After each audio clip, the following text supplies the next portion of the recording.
তাহলে প্রকৃত আশ্রয় কি? যে যাকে ধরলে সে আমাকে কোনোদিন আর ত্যাগ করবে না, সেই আশ্রয়টা হলো ভগবান। উনি আপনাকে কখনো পরিত্যাগ করবেন না। অস্তি বুদ্ধি অযুক্তস্য, যাদের মেধা বুদ্ধি এই জগৎ সংসারকে নিয়েই, ভোগ বিলাস নিয়ে, দেহ গেহ স্ত্রী পুত্র নিয়েই যাদের বুদ্ধি, এই সীমার মধ্যেই যাদের মেধা, অযুক্তস্য, যারা মন বুদ্ধি দিয়ে ভগবানের সাথে যুক্ত হয়নি, অযুক্তস্য, দেহ মন ইন্দ্রিয় মেধা বুদ্ধিগুলি সংসারকে দিয়েছি, সংসারের স্ত্রী পুত্র কুটুম্ব সজ্জনকে দিয়েছি, দেহের ভালো লাগাকে, সাংসারিক আসক্তিকে দিয়েছি, বুদ্ধিকে, ইন্দ্রিয়গুলি, আর অযুক্তস্য, ভগবানের সাথে যুক্ত করিনি। তো যাদের মন ইন্দ্রিয় বুদ্ধি ভগবানে যুক্ত নয়, ন চ অযুক্তস্য ভাবনা, তারা শ্রী ভগবানের দিব্য নাম রূপ লীলা প্রাপ্ত দূরে থাক, তারা ভাবনাকেও আনতে পারে না। ভগবানের ভাবনা কখন আসবে আপনার মনে? যখন আপনি ভগবানের সাথে যুক্ত হবেন। এই জন্য অযুক্তস্য শব্দটি গোবিন্দ বলছেন গীতাতে। এখন আমাদের প্রশ্ন, আমরা ভগবানের সাথে যুক্ত হয়েছি তো?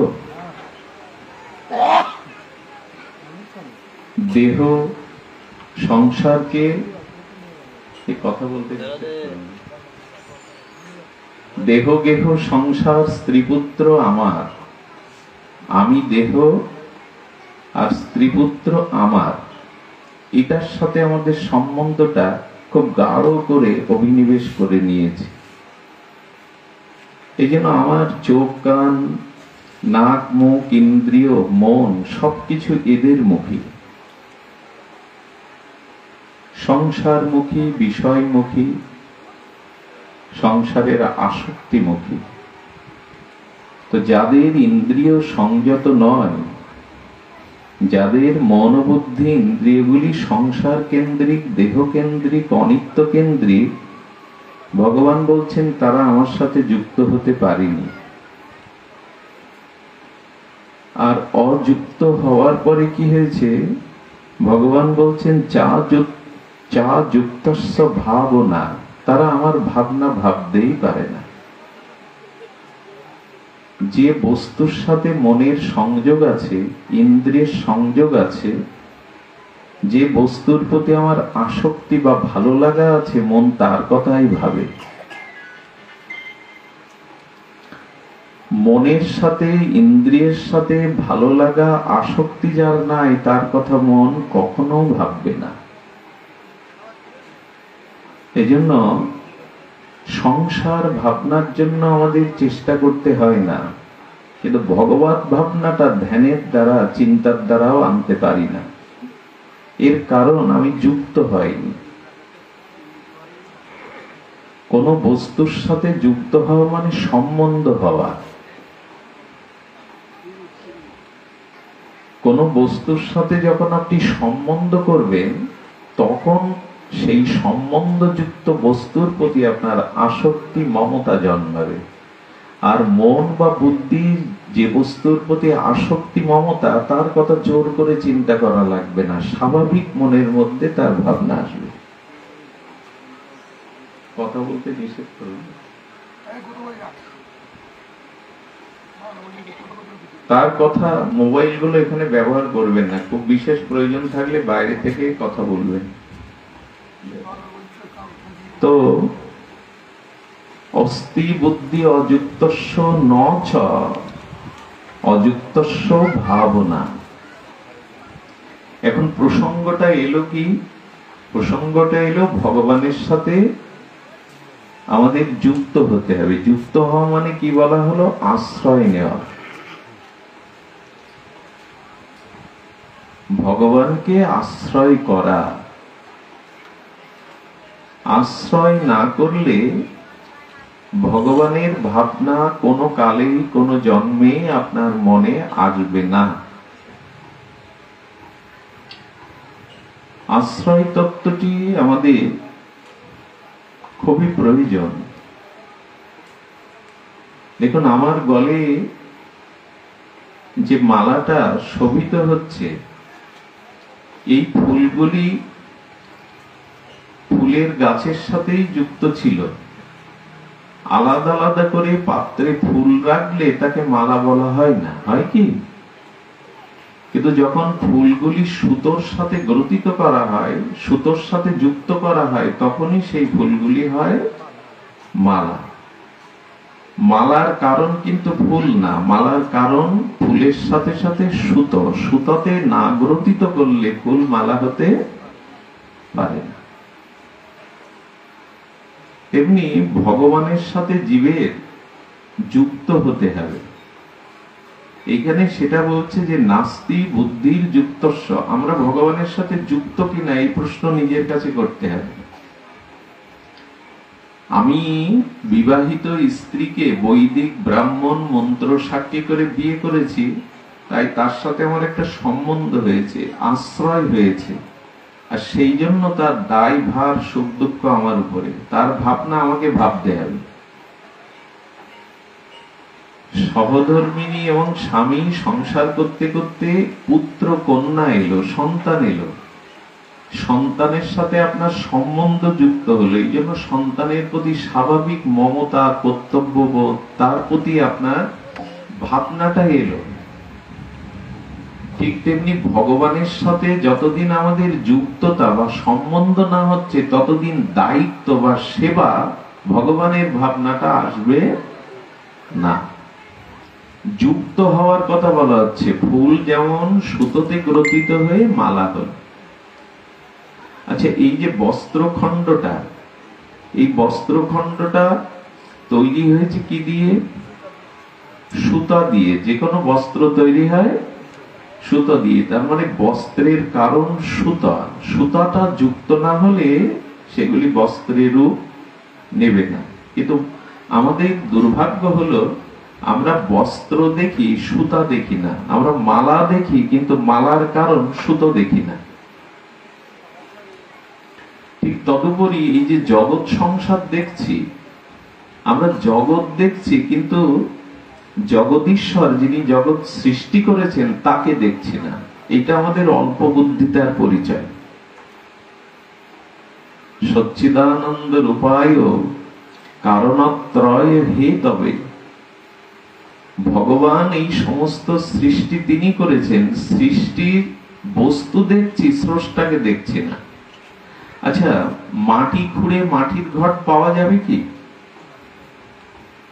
মাটি কখন ঘট হয়? মাটির উপাদানটা নিয়ে কোনো কুমোর যখন মাটিকে হস্তশিল্পের দ্বারা ঘট নির্মাণ করে, মাটি এমনি এমনি ঘট হয় কি? মাটি আমনি আমনি ঘট হয় কি? হয় না। মাটিকে কোনো কুমোর ঘটে রূপান্তরিত করে। উপাদান কারণ মাটি, আর নিমিত্ত কারণ হলো কুমোর।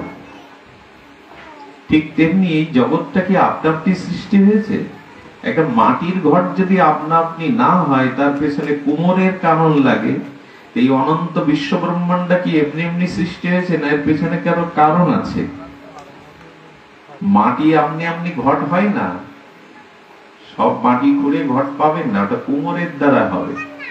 ছোট্ট মাটির ঘট তৈরি করতে যদি কুমোরের হস্তশিল্প লাগে, এই অনন্ত বিশ্ব ব্রহ্মাণ্ড এমনি এমনি সৃষ্টি হয়নি, এর পেছনেও একজন স্রষ্টা আছে। এই বোধটা আসতে হবে, যা কিছু সৃষ্টি তার মূলে ভগবান। বিশ্ব উৎপত্তাদি হে তবে। এই শব্দটা ভাগবতে বলেছেন, বিশ্ব উৎপত্তাদি হে তবে। এই বিশ্বের উৎপত্তি আপনা আপনি হয়নি, এর হেতুই হলো ভগবান। তাহলে যিনি জগৎ সৃষ্টি করলেন, আপনাকে সৃষ্টি করলেন, তার সাথে আপনার সম্বন্ধ আছে তো? সম্বন্ধ বলতে জগতে চারটি সম্বন্ধ আমরা জানি। একটা হলো কেউ প্রভু আর কেউ দাস।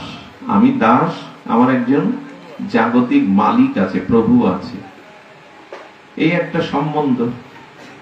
আর আপনি কারো সখা মানে বন্ধু, সেও আপনার বন্ধু, এই একটা সম্বন্ধ। সখ্য রসের সম্বন্ধ, দাস্য রসের সম্বন্ধ, আর আছে বাৎসল্য রসের সম্বন্ধ। যেমন পুত্র কন্যার প্রতি পিতামাতার বাৎসল্য রতি থাকে, প্রীতি থাকে। আর একটা হচ্ছে প্রিয়া, যেমন প্রিয়কে ভালোবাসে, সতী যেমন পতিকে ভালোবাসে। এই সম্বন্ধ চারটি। একটু ধ্যান দিয়ে শুনতে হবে। ভাগবত মানে কোনো গল্প বা আবেগের কোনো বস্তু নাই, দার্শনিক শাস্ত্র, সর্ববেদান্তের সার। আগে বুঝতে হবে যে আমার সাথে ভগবানের কোনো সম্বন্ধ হয়েছে কিনা। এখানে আমরা যত মানুষ আছি, জিজ্ঞাসা করুন এক এক করে, আলাদা করে, তোমার সাথে ভগবানের কি রসের সম্বন্ধ। সংসারে যেমন কেউ আমার বন্ধু, কেউ আমার স্ত্রী, কেউ আমার পুত্র কন্যা, এইগুলি তো সম্বন্ধ। তো ভগবানের সাথে আমার সম্বন্ধ কি? এরকম তিনি সৃষ্টিকর্তা, তিনি ঈশ্বর, আমি জীব, এরকম বলে বসে সকলে। কিন্তু যতদিন ভগবানের সাথে আপনি যুক্ত না হচ্ছেন, একটা সম্বন্ধ না হচ্ছে, ততদিন ভগবত ভাবনা জোর করেও মনে আসবেন। আর এই জন্য সংসার চিন্তা, কামনা বাসনার চিন্তা ডেকে আনতে হয় না। কিন্তু ঈশ্বর চিন্তা করতে বসলেই মনে, আপনি মনে মনে রাধারানী বা গোবিন্দের চরণটা চিন্তা করুন তো, দেখতে পাচ্ছেন কিনা মনের মধ্যে? অত সোজা না। রাধারানীর চরণটা কেমন, এ আপনি ধ্যানের দ্বারা বহুক্ষণ চিন্তা করলেও আনতে পারবেন না। কারণ ভাগবত চিন্তা, রাধারানীর চরণ চিন্তা আপনি অভ্যাস করেননি, ওর প্রতি আপনার আসক্তি নেই, সম্বন্ধ নাই। এই জন্য শাস্ত্রে প্রথমেই এখানে বলছেন অস্তি বুদ্ধি অযুক্তস্য। তুমি এখনো মন বা ইন্দ্র দিয়ে ভগবানের সাথে যুক্ত হওনি।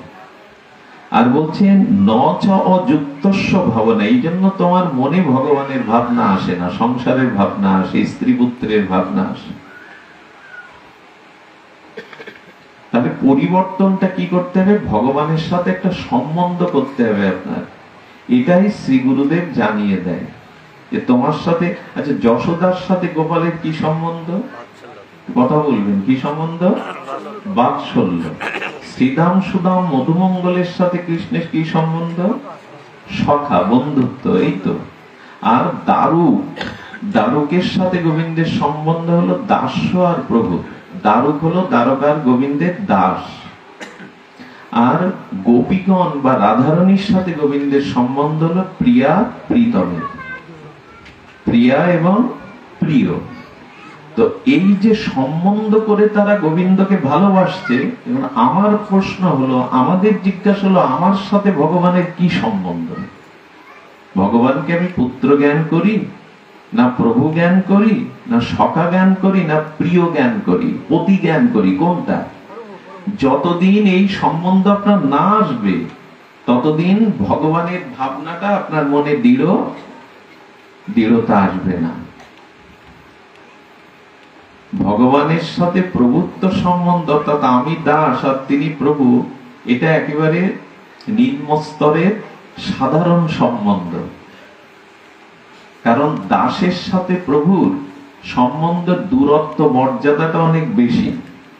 দাস প্রভুর সামনে হাসতে পারে না, খুব প্রাণ খুলে হাসতে পারে, ওখানে মর্যাদা দিতে হয়, উনি প্রভু, আমি তার হাত জোড় করে দাঁড়াতে হয়।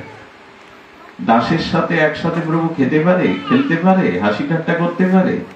এই জন্য দাস সম্বন্ধটা সকলের, কিন্তু এর আরো উপরে যেতে হবে, ভগবানকে আরো আপন করতে হবে।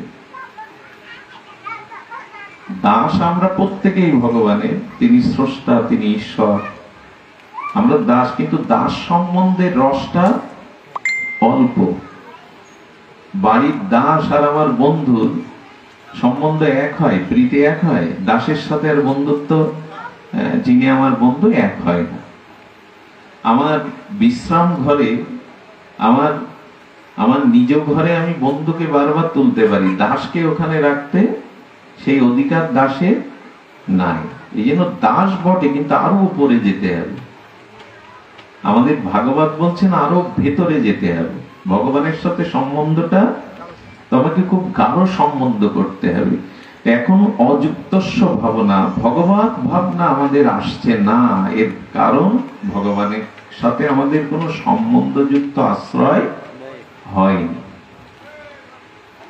এই জন্য প্রথমে আপনাকে একটু সম্বন্ধের চিন্তা, আশ্রয় আছে। দেখবেন আলো আছে, বাতাস আছে, জল আছে, কিন্তু কোন বৃক্ষের মূল অর্থাৎ শিকড়টা যদি মাটির সাথে উপড়ে ফেলা হয়, যুক্ত না থাকা হয়, তো পৃথিবীতে বাতাস আছে, সূর্যের আলো আছে, তাই না? তো সেখানে বৃক্ষটা বাঁচবে তো? মাটির সাথে শিকড় যুক্ত না রাখলে আলো লাগবে, বাতাস লাগবে, জলও আছে। আপনি মূল শিকড় তুলে যতই জল ঢালেন, আলো দেন, বাতাস দেন, বৃক্ষ বাঁচবে কি? বৃক্ষটার অস্তিত্ব টিকিয়ে আছে মাটির সাথে তার মূলের যুক্ত থাকার দরুন। তেমন যে মানুষ ভগবানের সাথে সম্বন্ধ দ্বারা যুক্ত না, এই জগতে সে যত কিছু পেয়ে যাক, তার প্রকৃত শান্তি, প্রকৃত কল্যাণ সে পাবে না। এই জন্য গোবিন্দ বলছেন, তোমরা সুখী নও এই জন্য, তোমাদের শান্তি নয় এই জন্য, অশান্তস্য কুত সুখং। গোবিন্দ বললেন যে অশান্ত সে কখনো সুখ পাবে না। কথাটি ভালো করে শুনুন। আমরা সুখ সুখ করেই তো চেষ্টা করলাম সারা জীবন, সকলে সুখ চাই, শান্তি চাই। তা ভগবান এখানে বলছেন পাচ্ছ না কেন? তার উপায় অশান্তস্য কুত সুখম, অর্থাৎ যার মন প্রাণ ইন্দ্রগুলি বহির্মুখী, অর্থাৎ সংসারের মুখী, দেহ স্ত্রী পুত্রের মুখী, আমার দিকে নয়, আমার সাথে যুক্ত হয়নি, তো সে অশান্ত। আর এই অশান্ত ব্যক্তি, অর্থাৎ সংসার বিষয়ের দিকে যার মন বুদ্ধি, আমার সাথে যে আশ্রয় বা যুক্ত হয়নি, ওই বৃক্ষের গোড়া মূল তুলে দিলে যতই আলো বাতাস জল ঢালেন, বৃক্ষ আর বাঁচবে না। তেমনি তুমিও কোনো জন্মেই শান্তি পাবে না যতদিন আমার সাথে সম্বন্ধ না করছো, আমার সাথে যুক্ত না হচ্ছে, ততদিন তুমি অশান্ত, কামনা বাসনা নিয়ে ব্যস্ত। ভগবানের সাথে সম্বন্ধ হওয়ার পরে আপনার ভিতরে যে পরিবর্তনটা আসবে, সেটা হলো তখন চাইবেন কি করে ভগবানকে আনন্দ দিতে পারি, কি করে ভগবানকে সুখ দিতে পারি। আমার সুখ আর আমি চাই না। এই সময় শুরু হলো আপনার প্রকৃত সুখ বা প্রকৃত আনন্দ। যতদিন মানুষ নিজের সুখের চিন্তায় ব্যস্ত, ভগবত সুখের ধার ধারে না, তার সেবার ধার ধারে না, ততদিন জীবের কোটি কল্পেও শান্তি আসতে পারে না। মাছকে, মাছ, তাকে জল ছাড়া করে স্বর্ণ থালায় রাখলে, কোমল পদ্মের পাপড়ির মধ্যে রাখলে মাছ শান্তি পাবে তো? পাওয়া সম্ভব কি? সে তো ছটফট করে মারাই যাবে। জলই তার আশ্রয়, জলই তার জীবন। তেমনি যতদিন জীব ভগবানের আশ্রয় না করছে, সম্বন্ধ না করছে, ততদিন সে এই মর জগতে কোন বিষয়ের, ওই বাচ্চাটাকে দাঁড়িয়ে দিন, ততদিন সে প্রকৃত শান্তি পাবে না। বাচ্চাদের এর মধ্যে মোটে রাখবেন না, যদি শান্ত না থাকে বাইরে নিয়ে যান। ভাগবতে বাচ্চাদের খুব বেমানান, তবে বাচ্চারা এমন হওয়ার কারণ, আমি অনেক মার কোলে শিশু দেখেছি পুতুলের মতো বসে শোনে। তার একটাই কারণ, ওই মা তাকে গর্ভে ধারণের সময় বা গর্ভবতীর সময় সে ভগবত নাম, ভগবত স্মরণ এগুলি নিয়মিত করত। এবং যে মা প্রতিদিন ঠাকুর ঘরে যায়, ঠাকুরের সামনে সন্তানকে ওখানে গিয়ে ইশারায় শিক্ষা দেয় এখানে কথা বলতে, সেই শিশু এখানে পুতুলের মতো বসে থাকবে। কিন্তু যে নিজেই অশান্ত, গর্বেই সন্তানের যার ভজন সাধন নাই, যে ঠাকুর ঘরে নিত্য যায় না, সন্তানকে এই শিক্ষা দেয়নি, তারা এখানে লাইট প্যান্ডেল থেকে খেলার জায়গা মনে করবে। বাচ্চারা খেলতে ভালোবাসে, ওই শিক্ষাটা আমরা ওদের দেইনি। আমরা এই শিক্ষাটা অনেক মার কোলে 2 ঘন্টা ঘেমে সন্তান বসে হরিকথা শুনে দেখেছি। তার কারণ হলো তাকে এই শিক্ষাটা দেয়া হয়েছে। আমরা অসন্ততা, তারা কি হবে? মা সীতা গর্ভবতী অবস্থায় তপবনে পাঠিয়েছিলেন রামচন্দ্র। অনেকেই প্রশ্ন তোলে, আঙুল তোলে, প্রভু মা জানকীকে গর্ভবতী অবস্থায় তুমি বনবাসে দিলে। জগৎলক্ষ্মী সীতা, রাম বুঝেছিলেন যে রাজপুরীর মধ্যে থাকলে, ভোগ ঐশ্বর্যের মধ্যে থাকলে আমার সন্তান আদর্শবান হবে না, তাই লক্ষণকে দিয়ে বাল্মীকির তপবনে পাঠিয়েছিলেন। ওখানে ভজন সাধন হরিকথার মধ্যে থাকলে আমার গর্ভস্থ সন্তান আদর্শবান হবে। আমরা বুঝে বুঝলাম যে রামচন্দ্র গর্ভবতী অবস্থায় সীতাকে বনবাসে দিলেন। বনবাসে মানে কি? তপস্যার জায়গায় পাঠালেন। গর্ভে সন্তান থাকাকালীন যে মা তপস্যা করে, পরবর্তী তার সন্তান ভগবতমুখী হবেই। এই জন্য শান্ত, ওই যে অশান্তস্য কুত সুখম, যে অশান্ত সে কোনোদিন শান্তি পাবেও না, অন্যকে শান্তি দিতে পারে না। অশান্তস্য কুত সুখম। তো শান্ততা তখনই হবে যখন ভগবানের সাথে আপনার মন ইন্দ্রিয়গুলি যুক্ত হবে। কেন শান্ত হবে? তখন আপনি চাইবেন আমার সুখ আমি চাই না প্রভু, তুমি সুখী হও। তুমি কিসে আনন্দ পাবে এটাই আমার উদ্দেশ্য, আমার আনন্দ প্রয়োজন নাই। মা যেমন সন্তানের জন্য দেখবে নিঃস্বার্থ ভাবে করে, ভগবানের জন্য তখন নিঃস্বার্থ। কারো মেয়ে সন্তান হলে বাবা মা কি করে জানেন? ধীরে ধীরে টাকা পয়সা রোজগার করে গোছায়, মেয়েটাকে ভালো পাত্রস্থ করবে। আচ্ছা, তারপরে মেয়েটাকে যত্ন করে প্রতিপালন করে, তার অলংকার আদি করে, এরপরে তাকে মানুষ করে তার জন্য কত আয়োজন করে তাকে বিবাহ দেয়। আসে আমাদের উত্তর ভারতে, বৃন্দাবনে আছে উত্তর ভারতে, মেয়ে বিয়ে দেওয়ার পরে বাবা যদি মেয়ের বাড়ি যায়, ওখানে 1 গ্লাস জলও নেয় না। এই নিয়মটা ওদের দেশে আছে। মেয়ের বাড়িতে প্রথমে গেলে বাবা মেয়ের শ্বশুর বাড়ির ওখান থেকে 1 গ্লাস জলও পাবে না।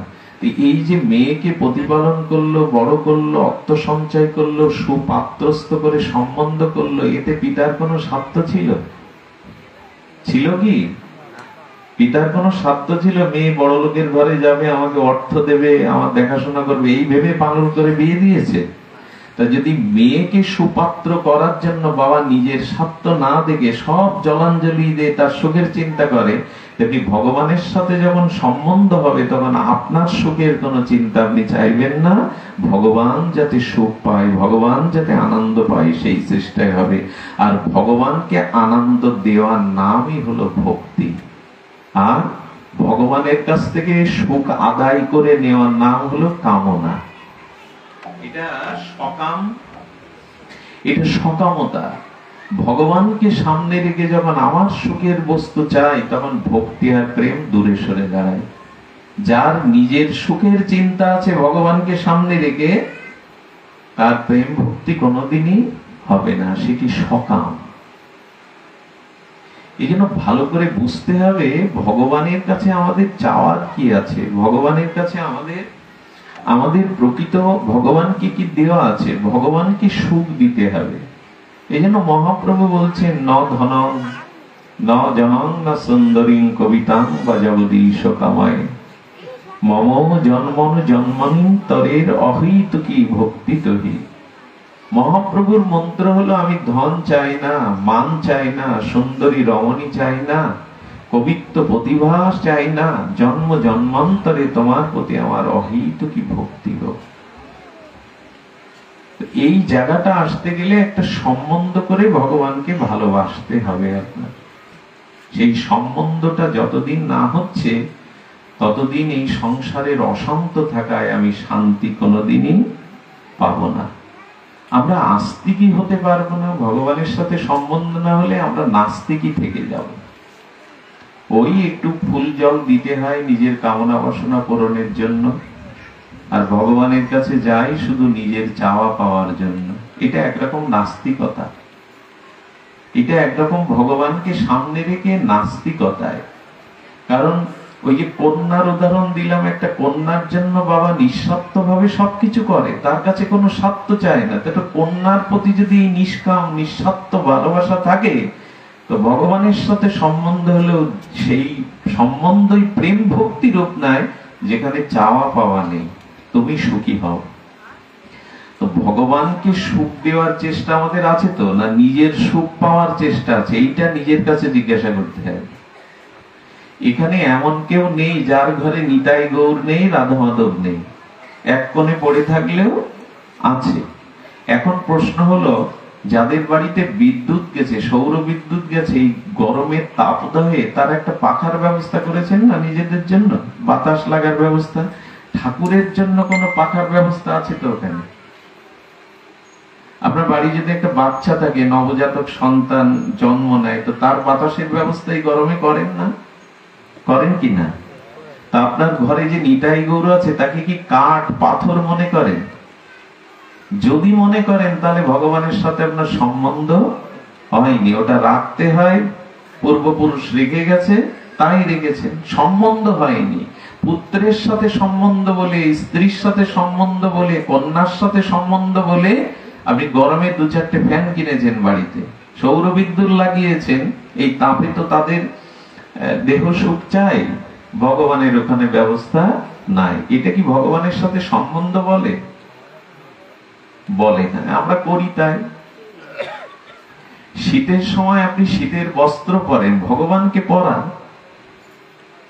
শীতের সময় আপনার শীতের বস্ত্র পরতে হয় তো, যেটা কালের একটা প্রভাব পড়ে না, শীতের প্রভাব পড়ে, তো আপনি বস্ত্র, ভগবানের জন্য কি বস্ত্র নেন? বলেন ভগবানের শীত লাগে, ভগবানের গরম লাগে। যদি এই প্রশ্ন তোলেন, তাহলে আর আপনার হয়েছে ভগবানের সেবা। ওকে কাঠ পাথরই ভেবে, এই জন্য তো বলছি, ভগবানকে শুধু মানলে হয় না, ভগবানকে আমরা সবাই মানি কিন্তু জানি না। আবার অনেকেই ভগবানকে জানি অথচ মানি না। কথাটা খুব মন দিয়ে শুনতে হবে। ভগবানকে জানা কেমন আর মানা কেমন? এখানে যারা এসেছেন সবার কাছে জিজ্ঞাসা করুন, আপনি ভগবান মানেন? সবাই এক বাক্যে বলবে ভগবান মানি। যখনই বলবে ভগবান মানি, তখনই তার কাছে জিজ্ঞেস করবেন ভগবানকে জানেন? যদি বলে জানি, তখনই তার কাছে জিজ্ঞাসা করুন, তাহলে জানান ভগবান কি রূপ? ভগবানকে সবাই মানে, কিন্তু ভগবানের স্বরূপকে সকলে জানে। যেমন ভগবান হলো পরম ব্রহ্ম, অদ্বয়, অখণ্ড। কি এগুলি? এগুলি শাস্ত্রের পৃষ্ঠে আমরা মুখে মুখস্থ বলতে পারি। অদ্বয় কাকে বলে? পরতত্ত্ব কাকে বলে? সচ্চিৎ আনন্দ কাকে বলে? জানি না। মানি ভগবান, যে ভগবান আছেন একজন, আমাদের সৃষ্টিকর্তা একজন আছেন। এই তো যারা ভগবান মানে, তারা ভগবান প্রায়শ জানে না। ভগবানের স্বরূপ কি, ভগবানের তত্ত্ব কি, ভগবানের ধাম কোথায়, ভগবানের সচ্চিদানন্দ তত্ত্ব কি, এগুলি তারা জানে না। তো এক পক্ষ মানে অথচ ভগবানকে জানে না। যদি জানতেন, তাহলে তার ওখানে বাতাসের ব্যবস্থা, শীতে বস্ত্রের ব্যবস্থা, আর নিজে 3 বেলা অন্নাদি পেয়েও ওখানে একটু চিনি বাতাসা দিতেন না, যা তেলা পোকা পিঁপড়ে খায়, তার জন্য ব্যবস্থা করতেন। যেমন আপনার একটা সন্তান হলে তার জন্য আপনাকে খাদ্যের ব্যবস্থা করতে হয়, আপনার আত্মীয় এলে খাদ্যের ব্যবস্থা করতে হয়। কিন্তু ভগবানের কাছে উনি নীরব তো, উনি কিছু মুখে বলেন না তো, উনি চুপচাপ ওই নকুল দানা, চিনির দানা দিয়ে রেখেছেন, যেটা তেলা পোকা বা পিঁপড়ের খাদ্য। তো এইভাবে ভগবানকে আপনি মানেন অথচ জানেন না যে তারও গরম লাগে, তিনি সচ্চিদানন্দময়, তারও বাতাসের ব্যবস্থা করতে হয়, তার আবার 3 বেলা আহারের ব্যবস্থা করতে হয়, তাকে শয়নে দিতে হয়, তাকে আবার ভোরবেলা তুলতে হয়। যদি এগুলি না করেন আচরণে, তাহলে বলতে হবে ভগবান মানেন অথচ জানেন না। আচ্ছা, আর এক দল আছে ভগবান জানে। আমার মধ্যে এরকম মুখস্থ করে বলতে পারে ভগবান সচ্চিদানন্দময়, ভগবান পূর্ণ ব্রহ্মময়, ভগবান অনাদির আদি, ভগবান কারণের কারণ, এরকম ভাবে বলে দিতে পারি। কিন্তু এই বলাটা মানে ভগবানকে জানা নয়। ভগবানকে জানা কেমন জানেন? একটু এখানে যে বিদ্যুতের তারটা এসছে এর সাথে, আচ্ছা, এই বিদ্যুতের তার যেদিকে একজন যদি হাত দিয়ে গিয়ে ওখানে লুজ থাকে, শর্ট খেয়ে পড়ে যায়, তো আপনারা দেখলেন, দেখে ওই জায়গায় পরে হাত দেবেন? এটা কথা বলুন, দেবেন কি? দেখলেন যে ওই জায়গাটা তার লুজ আছে, ওখানে হাত দেওয়া, একজন পড়ে গেছে, আঘাত পেয়েছে, ওই জায়গাটা আর হাত দেবেন আপনি? তার মানে আপনি জেনেছেন যে ওখানে তার লুজ আছে, হাত দিলে আপনাকে আঘাত পেতে হবে, বিদ্যুৎ স্পষ্ট করবে, এই জন্য জানার পরে আর আপনি হাত দিচ্ছেন না। তো যেদিন আপনি জানবেন ভগবানকে, সেদিন আপনার দ্বারা আর অন্যায় কর্ম, মিথ্যা কর্ম, অশাস্ত্রীয় কর্ম হবে না, কারণ আপনি জেনে গেছেন ভগবান সবকিছু দেখেন, সবকিছু জানেন। তার মানে ভগবানকে মানা মানে আপনার দ্বারা যখন আর অসৎ কাজ হবে না, অশাস্ত্রীয় কাজ হবে না, তখনই জানা যাবে আপনি ভগবানকে জানেন। আপনার ক্ষুধা লেগেছে, তো সেই প্রিয় খাদ্যটাই দুটো বিষ মিশিয়ে দিয়েছে, বা জেটকুরির বা কিছু শ্রাপ, বিষ শ্রাপ পড়েছে, ক্ষুধা লাগলেও প্রিয় খাদ্য হলেও খাবেন? কথা বলুন, খাবেন? এক বাটি দুধ আছে, দুধটা সাপ এঁটো করে দিয়ে গেছে, বিষাক্ত সাপ ওতে মুখ এঁটো, দুধ কি খাবেন আপনি? তার মানে বিষক্রিয়া হবে, এটা জেনে আর আপনি খাচ্ছেন না। তেমন অশাস্ত্রীয় কাজ করলে ভগবান জানেন, দেখছেন। আপনি যখনই অশাস্ত্রীয় কাজ করছেন, অধর্মের কাজ করছেন, তখন জানতে হবে আপনি ভগবানকে জানেন নি। আচ্ছা, আমাকে পৃথিবীর এমন একটা আকাশ পাতাল গর্ত পাহাড়ের গুহা দেখান যেখানে পাপ করলে ভগবান দেখতে পাবেন। এমন একটা জায়গা আমার জন্য আপনারা বলে দিতে পারবেন যে এই জায়গায় দাঁড়িয়ে পাপ করলে ভগবান দেখবে না, জানবে না? সার্বং খলিদং। আচ্ছা, বাতাসটা নেই কোথায়? সবখানেই তো বাতাস আছে। তেমন ভগবানের অস্তিত্ব সবখানে আছে। যারা ভগবানকে জানেন তাদের দ্বারা আর পাপ কর্ম করা সম্ভবপর নয়। তার মানে আমরা মুখে বলি যে ভগবান জানি, কিন্তু আচরণে তাকে মানি না। এই জন্য মানা এবং জানা, এই দুটি জিনিস আমাদের শিথিল হয়ে আছে। যে কথা বারবার বলবার চেষ্টা করছি সেটি হলো যে ভগবানকে মানুন এবং যথাযথ জানুন। এটা গুরু কৃপা না হলে, শাস্ত্র কৃপা না হলে, সাধু সঙ্গ না হলে জানা বোঝা, আর আমি যেভাবে ভগবানকে জেনে বসে আছি, এই জানাটা যথার্থ নয়। গুরু মুখে, শাস্ত্র মুখে ভগবানকে জানতে হবে। তাকে যারা জেনেছেন, পেয়েছেন, তাদের কাছ থেকে জানতে হবে। আমি যদি আমার ইচ্ছা মতো ভগবানকে জানি বা মানি, সেটা শাস্ত্র অনুমোদন হবে না। শাস্ত্র বলেছে যে তাকে পাওয়ার উপায় কি, তাকে ভজনের উপায় কি। এই জন্য যা কিছু করতে হবে আপনাকে শাস্ত্রের দ্বারা। শাস্ত্র বিধি উৎসৃজ্য কাম কারতা।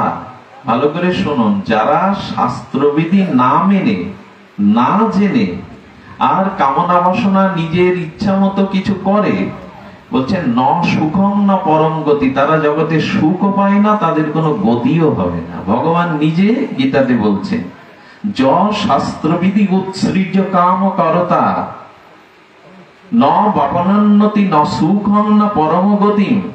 যারা শাস্ত্রবিধি না জেনে ইচ্ছা মতো ভগবানের আরাধনা উপাসনা করে, নিজের খেয়াল মানে খামখেয়ালি মতো, যা ইচ্ছা আমি ভগবানকে যা দেব, কাঙাল ওই তাই করতে হবে, তাই খাবে, যারা এই জাতীয় মনোক্তি ভগবান ভজন করে, তাদের সুখও নেই, তাদের কোনো গতিও নেই। কে বলেছেন? স্বয়ং শ্রীকৃষ্ণ গীতাতে। যতদিন আপনি শাস্ত্র, সাধু, গুরুর মতামত নিয়ে তাদের সিদ্ধান্ত অনুযায়ী ভজন না করবেন, ততদিন আপনি পাবেন না।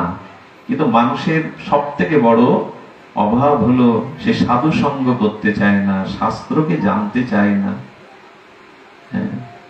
শাস্ত্রের বাইরে গিয়ে যদি আপনি কিছু করেন, সেটা কি হবে জানেন? খুব অনেকে ঘুম আসতে পারে, ক্লান্ত অনেকে, একটু শান্ত থাকতে হবে। সামনে যদি ভাগবতী কেউ ঘুমায়, কয়েকটা জায়গায় যদি আপনি অপরাধ করেন, সেটা ব্রহ্ম হত্যা পাপ লাগে।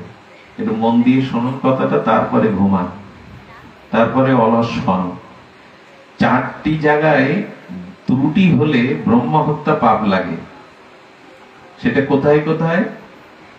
শাস্ত্রে বলেছে খুব পরিশ্রম করে আসা কোনো অসুস্থ ব্যক্তি যখন গভীর ঘুমে ঘুমায়, কোনো বিশেষ মারাত্মক কারণ ছাড়া ওই ঘুম থেকে তাকে জাগা মানে ব্রহ্মহত্যা পাপ লাগে। সে শ্রান্ত, সে ক্লান্ত, অসুস্থ, সে গভীর ঘুমে একটা সুখ পাচ্ছে, ওই সময় বিনা কারণে তাকে জাগিয়ে তোলা মানে তার সেই সুখটাকে, কারো সুখের ব্যাঘাত করাটাই পাপ।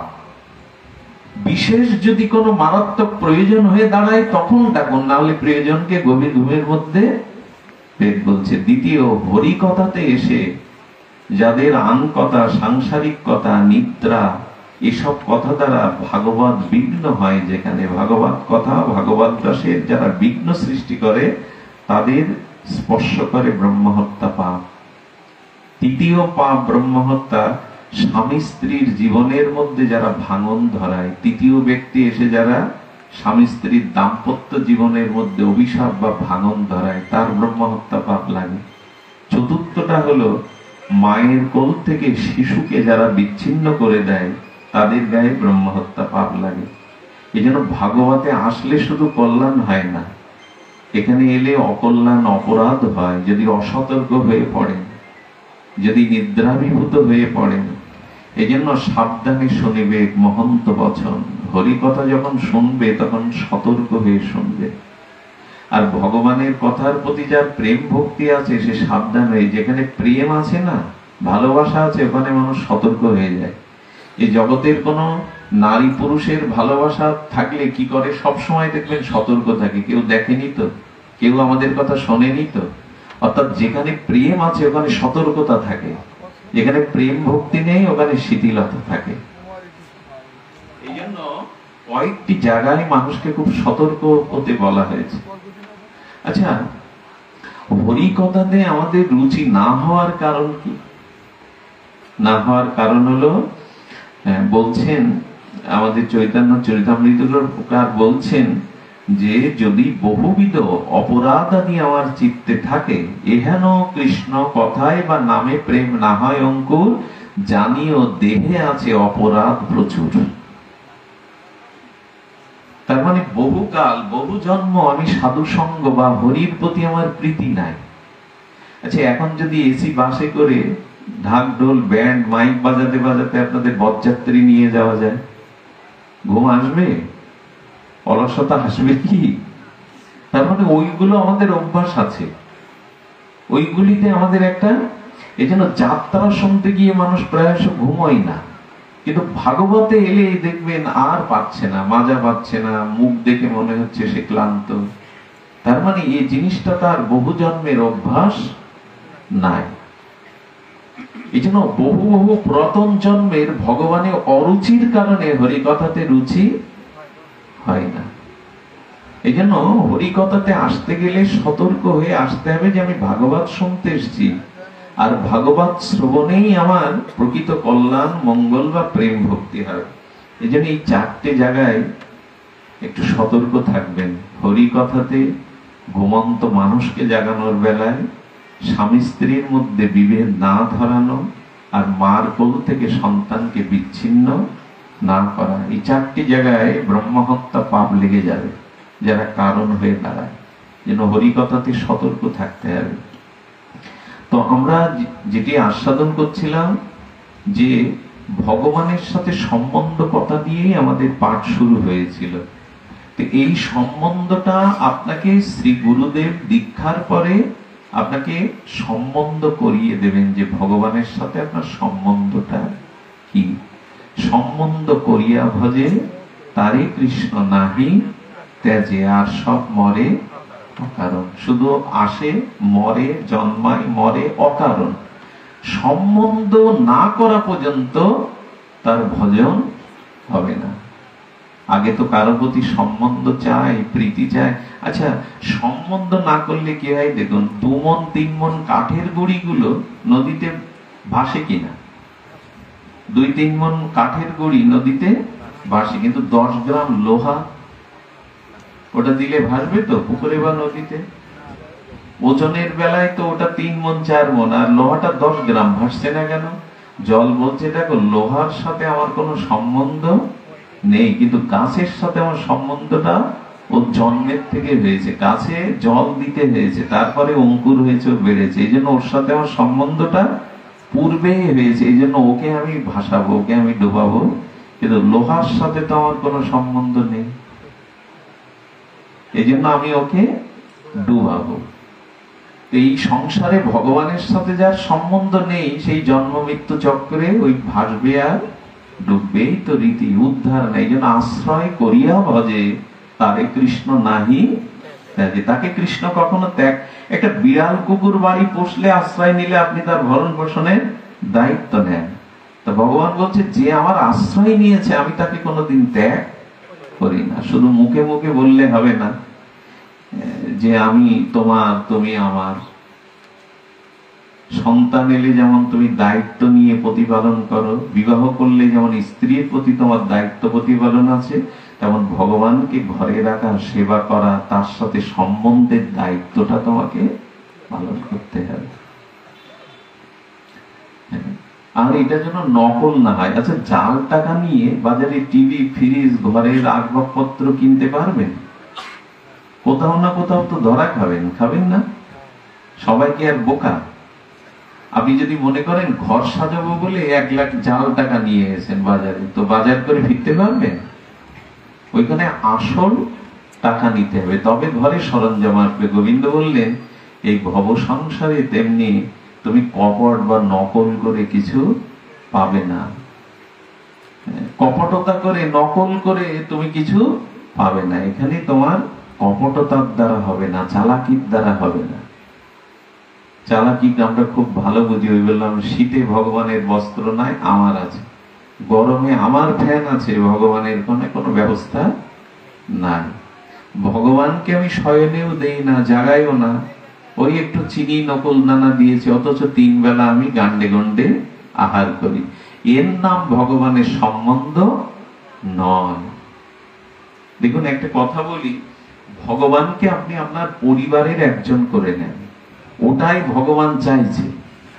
ভগবান চাইছে তুমি তোমার পরিবারের একজন করে নাও, মমতা দিয়ে, ভালোবাসা দিয়ে আমার করে নাও। তো এই জন্য আশ্রয় করো। আমি বহুবার বলেছি কথাটি আপনাদের, মাছ জলের আশ্রয় নেয়। এই জন্য যখন তুফান আসে, ঝড় আসে, জলোচ্ছ্বাস আসে, তখন মাছগুলিকে জল ভাসায় না। দেখবেন মাছগুলো উল্টো দিকে উজানে চলে আসে, কিন্তু ওই ঝড়ের কবলে হাতি পড়লে হাতি ভেসে যায়, মানুষ ভেসে যায়, মাছগুলো উল্টো দিকে যায়। কারণ জলের সাথে মাছের সম্বন্ধ আছে, তাই জল ওকে ভাসায় না। কিন্তু হাতির সাথে, মানুষের সাথে জলের, মাছের মতো সম্বন্ধ নেই, এই জন্য স্রোতে ওরা ভেসে যায়, ভেসে যায়। সংসারে একই অবস্থা। ভগবানের সাথে সম্বন্ধ না করলে আপনি শান্তির দেখা কোনোদিনই পাবেন না, আপনি আপনার আত্মকল্যাণের পথ শুরুই হবে না। এই জন্য সম্বন্ধ করিয়া ভজে তারে কৃষ্ণ নাহি ত্যাজে। এই জন্য গীতায় আবার বলেছেন তেষাং সতত যুক্তানাং ভজতাম প্রীতিপুর। আমার সাথে যুক্ত হও। ওই যে বললাম লোহাটা ডুবে যায়, কাঠটা ভাসে, এবার ওই লোহাটা কাঠের সাথে জুড়ে দিই। লোহাটাকে কাঠের সাথে জুড়ে দিলে আর ডুববে তো লোহা? তো ভগবান বলছেন এই সংসারে আমার সাথে সম্বন্ধ করে থাকো, তোমার ডোবানোর ক্ষমতা কারো নেই। আমার সাথে যুক্ত হও, তেষাং সতত যুক্ত নাও। যদি যুক্ত হও তাহলে কি হবে? আর ডুবে যাবে না, আমি তোমাকে আমার করে নেব।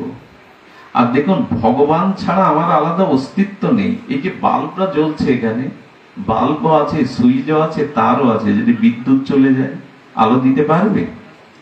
বাড়িতে যাদের চার্জার লাইট আছে, আপনি 10 ঘন্টা 8 ঘন্টা বিদ্যুতে চার্জ দিলেন, বিদ্যুৎ চলে গেল, তখন জ্বালালেন।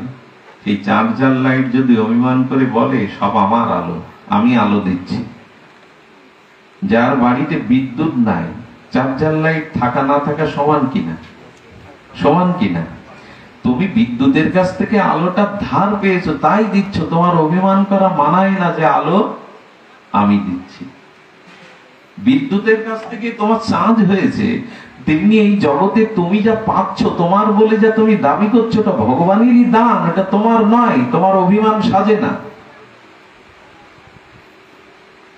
এই যে মাইক্রোফোনে কথা বললে অনেক দূরে চলে যাচ্ছে, মাইক্রোফোনও থাকবে, বিদ্যুৎ থাকবে না, শব্দ যাবে তো দূরে, ব্যাটারি বিদ্যুৎ নাই, এগুলো যাবে তো।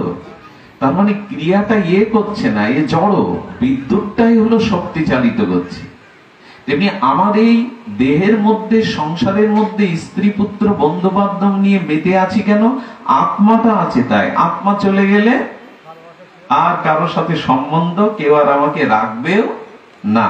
তাহলে আত্মাটাই ভগবানের চিৎ অংশ, ওই দিকে তাকাও। তোমার অস্তিত্ব ভগবানের জন্য, তোমার জন্য না।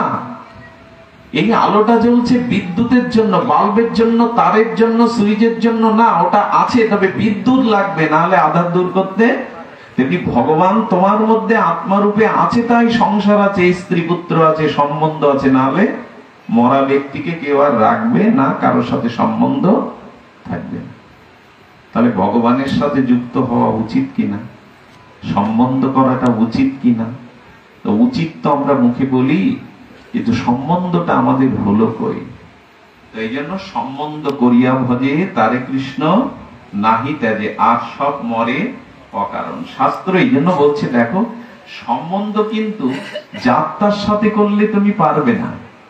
অনেক মা সন্তানকে গর্ভে ধারণ করে জগতের পরিচয় দেয় না বলে পেপারে মুড়ে ফেলে দেয় ডাস্টবিনে। মাও সন্তানের কাছে সম্বন্ধে চিরকাল নিরাপদ নয়। অনেক পিতা সন্তানকে ত্যায্যপুত্র করে, অনেক পিতা তার সন্তানকে হত্যাও করে। হিরণ্যকশিপুর যেমন প্রহ্লাদকে মারতে গেল, তত পুত্র পিতার কাছে প্রকৃত আশ্রয় নয়। অনেক বিবাহিত রমণীকে বিষ খাইয়ে পিটিয়ে মেরে ফেলে, স্বামীর কাছেও কোনো স্ত্রী প্রকৃত আশ্রয় নয়। অনেক সময় তাকে ত্যাগও করে, ডিভোর্স দিয়ে দেয়। তবে প্রকৃত আশ্রয় কি? যে যাকে ধরলে সে আমাকে কোনোদিন আর ত্যাগ করবে না, সেই আশ্রয়টা হলো ভগবান। উনি আপনাকে কখনো পরিত্যাগ করবেন না।